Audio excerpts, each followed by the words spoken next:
పాకిస్తాన్ ఉగ్ర స్థావరాలపై భారత్ ఆకస్మిక దాడి.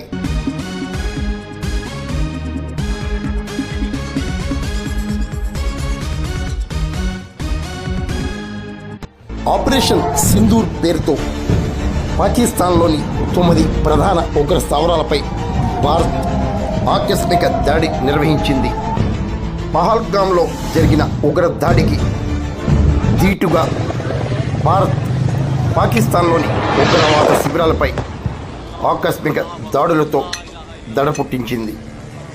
భారత్ చేపట్టిన ఆపరేషన్ సింధూర్ ఉగ్ర దాడిలో సుమారు 80 మందికి పైగా ఉగ్రవాదులు హతమైనట్లు అక్కడి వార్తలు వివరిస్తున్నాయి.